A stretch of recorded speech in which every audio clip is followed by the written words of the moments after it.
Good morning, St. John's. It's Friday, October the 29th. Happy Halloween. I love seeing everyone's costumes out in the hallways. Ethan, what are you dressed up as? I'm dressed up as a huntsman. And Elena, what are you dressed up as? I'm dressed up as Mavis from Hotel Transylvania. This is SJC-TV. Here's what you need to know. A ton of info for this year's graduating grade 12, so listen up. Attention potential graduates who are serious about attending Queen's University. If you have a high school average of 90+%, you are creative or an original thinker, and you demonstrate leadership, you are encouraged to pick up a Blue Queen's Chancellor Scholarship application in Student Services. U of T registration for Fall Campus Week. Fall Campus Week started this past weekend and goes until Saturday, October the 30th. Prospective students have a chance to preview student life at U of T and connect with current students, faculty, and staff. Please visit www.utm.utoronto.ca/future. The Ontario University's Indigenous Student Resources are live for 2021. Students can find out about information about academics, admissions, financial aid, housing, Indigenous student services, student life, and well-being. Visit www.ontariouniversitiesindigenous.ca. Carleton University's virtual Fall Open House is November the 6th from 9 a.m. to 3:30 p.m. For more information and to register, please visit admissions.carleton.ca/open house. Mohawk College's online Open House Plus is right around the corner. Please join them at www.mohawkcollege.ca at November 1st to November 12th. Future University of Guelph students can stay up to date with the University of Guelph's latest information by visiting upcoming webinars. Drop down at admissions.uoguelph.ca/events. Attention grads of June 2022, your grad application and grad fees are posted to School Cash Online. The fee must be paid and the application form must be completed and submitted by November 12th. Once this is completed, you will receive an email with the online booking information from Edge Imaging.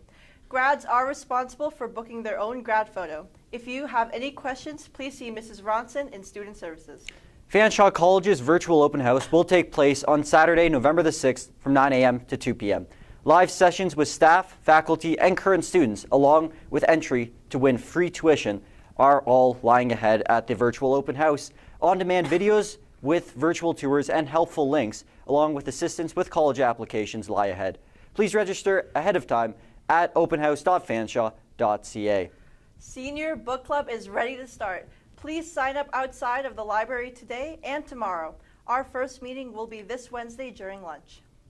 In sports, any students interested in being a part of the St. John's wrestling team should see Mr. Zemond in Student Services at lunch, before or after school. And here is the latest update from our Eagles on the courts. The junior boys volleyball team traveled all the way to BCI yesterday as they face off against the Mustangs.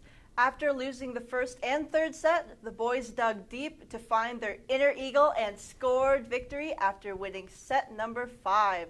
Tough matchup, but the Eagles came out on top and only gave their coaches a few gray hairs. Players of the match were Jack Franks, Evan Asman, with big blocks, hits, and serves through each set. And you may have heard about the senior boys volleyball team. This just in. They're capital G good. If it's feeling warm in the Eagles Nest lately, that's because the senior boys volleyball team are virtually on fire.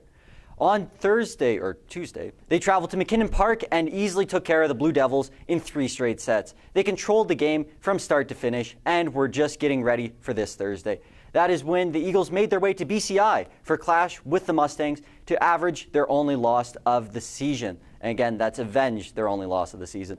With the first place on the line, the Eagles were ready. After a roller coaster of emotions through 4 tough sets, they were all tied up with 2 sets apiece.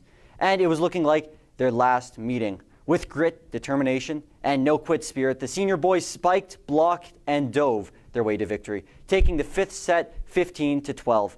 This improved the Eagles' record to 9-1 and put them at a tie with BCI for the first overall in the AABHN.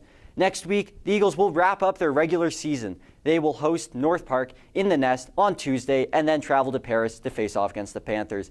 Then to the playoffs. Let's go, Eagles!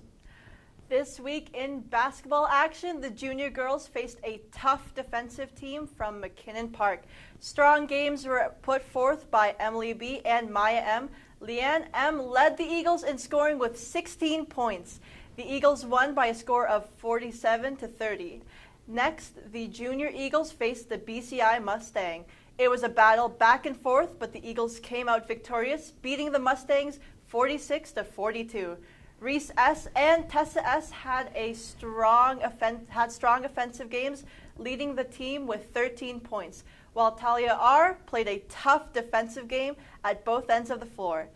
Great job, girls! The team will face North Park next Tuesday in their final regular season game. Go, Eagles! And ho-hum, the senior girls basketball team just keeps winning as well. The girls nailed it down 60-41 against BCI, and this write-up is boring. The girls are anything but boring on the court, though, continuing their undefeated run atop their standings. Amazing job this week to all Eagle athletes. Mr. Wilkes and Mr. Shanley are there with your coffee winners. Now let's get on to seeing the football teams show Eagle pride. And that's all for now. Please check our socials for the latest. We'll send you off today with a look at the senior worship band's fantastic entry for their original song, Let's Hear Your Voice. That's all, folks, and have a happy Halloween.